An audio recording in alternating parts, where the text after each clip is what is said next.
Hello, magandang araw po sa atin lahat. Isang paglilinaw lang po dun sa nakaraang hearing na kung saan sinabi ni Congressman Bishop Benny Abante na kailangan sure na sure daw tayo sa lahat ng ating sinasabi. At para sabihin ko, ako po ay sure na sure sa lahat ng sinabi ko nung araw na yon, nung sinabi ko na hindi naka-attach ang mga actual SALNs sa impeachment complaint na inihain sa Committee on Justice.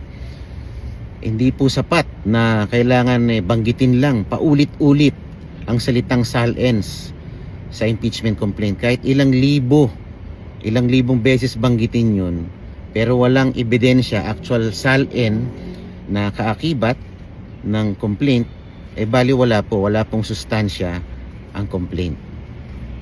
Ang bawat aligasyon po na nakasaad sa isang complaint ay dapat suportado ng mga ebidensya.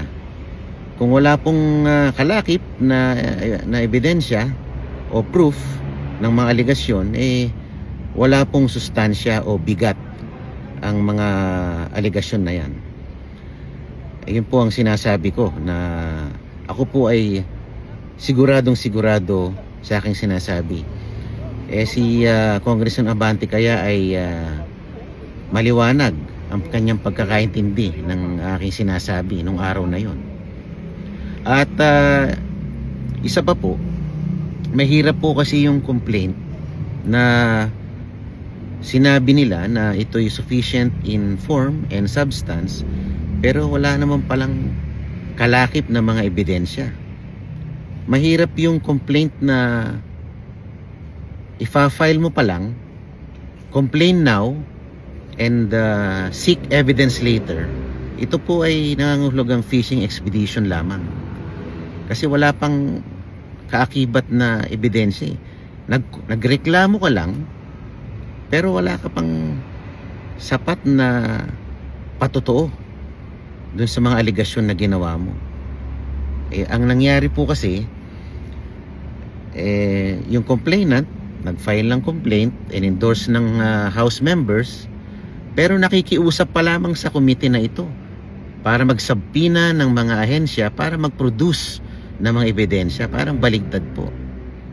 Ang tamang proseso po, pag ikay maghahain ng reklamo o ng complaint, dapat dun pa lang meron na pong naka-attach na mga ebidensya. Nangyayari po, imbis na investigasyon na nangyayari, exploration. Sige, patawag nyo lahat yan para meron tayong mahanap na ebidensya na ilalakip natin at patitibayin natin ngayon pa lang ang mga complaints na ito. Maling-mali po ang ganung proseso o procedure.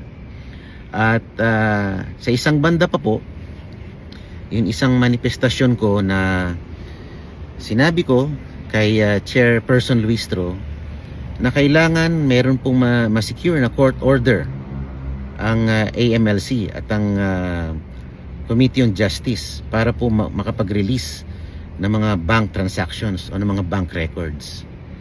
Malinaw ko pong sinabi yon. Ngunit ang sinabi niya, that is a manifestation that does not require an answer. Pero kung sana inintindi niya na importante po talaga na makapag-secure ng court order bago nila buksan o ukilkilin ang mga bank transactions na ito. Sabi nga nila, bank transactions lang naman ang aming tinitignan hindi naman actual bank accounts. Tama bang argumento yon?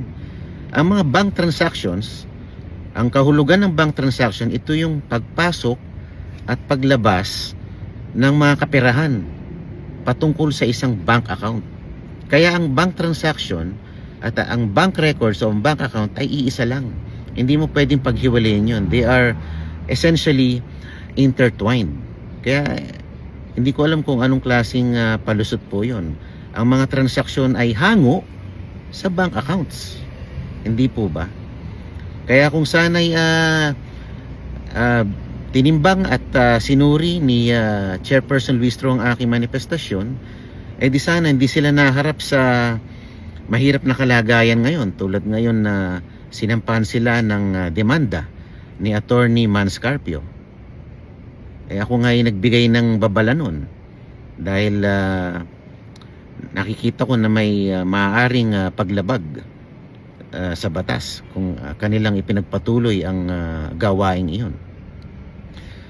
At bilang panghuli sa mga sumusubaybay po ng impeachment hearings, kayo po ay aking hinihikayat na maging mapanuri at huwag kayong kukuha ng impormasyon sa mga paid vloggers, no? Dahil hindi kayo bibigyan ng tamang impormasyon at tamang pagpapasya tungkol sa mga isyong ito. Dahil ang gawain ng mga paid vloggers ay putulin, i-splice, itago ang kabuuan ng istorya para bigyan kayo ng naratibo o spin na gusto nilang palabasin.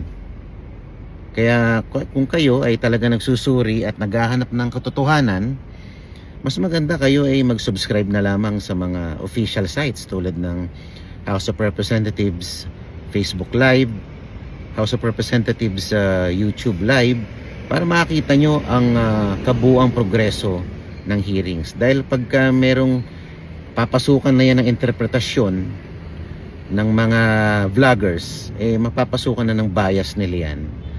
At alam mo naman, pag ikaw ay bayad, kahit na mali, yun ang ipaglalaban mo, yung mga likong mga pananaw at punto de vista. Kaya maging mapanuri po tayo at matalino, at wag po tayong magpapaloko sa mga paid vloggers na yan. Yun lamang po. God bless po at maraming salamat.